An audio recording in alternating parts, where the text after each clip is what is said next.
Hello, good morning. Good morning, good morning. Today is Thursday. Happy day. Kamusta na po tayong lahat? Lalong-lalo na po ang aking mga kapwa ko content creator.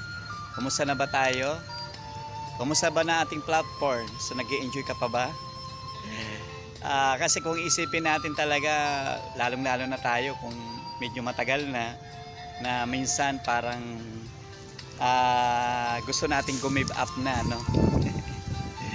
Pero kung magbabalik tanaw tayo, kapatid, so sa kabila ng hirap na ginawa po natin dito mula nung nag-start tayo dito, kumbaga doon tayo nagiging malakas eh. Bakit ko sinabi?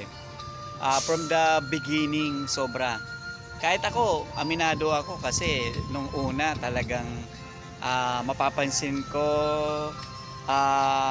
kulang talagang tulog ko that time kasi lalong-lalo na yung mapunan natin yung kailangan natin punan ang 60,000 minutes view. Kaya talaga minsan grabe ang live natin, di ba? Sobra ang live. Kaya minsan dumarating sa punto na parang nangihina ka, pero kung magbabalik tanaw ka nung nagsimula ka dito, grabe kapatid, ang dami mo nang pinaghirapan po dito. Kaya so ano lang natin dito, kumbaga sa panahon ngayon, kung talagang hindi pa tayo umaangat, masasabi po natin siguro baka nga hindi pa sa panahon, diba? So may mga perfect time tayo, may mga perfect time yan. Kaya tayo mga bilang content creator, since nandito na tayo sa platform na ito, magpatuloy na lang tayo. So mag-enjoy lang tayo, maging happy lang tayo everyday. So yun talaga importante dito, di ba? Huwag kang masyadong ma-pressure. So importante, nagtutuloy-tuloy ka dito, di ba? Yun po yung dapat lagi natin in mindset sa atin na dito bilang as a content creator, talagang hindi naman po talaga instant kaagad na masasabi natin na angat ka. So ang technique lang siguro, wag kang mainip. So mag-upload ka lang. So gawin mo lang yung tama na hindi ka magkaroon ng violation.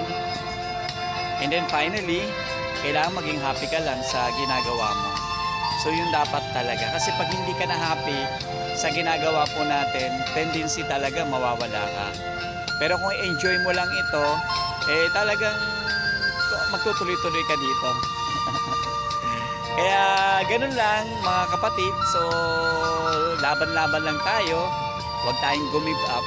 Lagi natin isipin kung laging sa buhay natin, sa lahat ng desisyon po natin, kapag laging dinudulog natin unang-una sa Diyos ang lahat ng ating mga masasabi natin, kailangan natin, at alam ng Diyos kung ano nasa puso mo. Kaya ang gawin mo lang kapatid, magpasubmit ka lang sa God.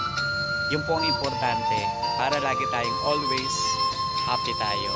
So yun lang siguro mga kapatid, may share ko sa inyo. So ito talaga, sabi ko nga wala ko ibang may content. So ito lang, mag-sharing muna tayo. Okay, so yun lang siguro. Maraming salamat sa inyong lahat. By the way, ako nga pala ulit si Negrete Paul. Maraming salamat sa inyo. God bless.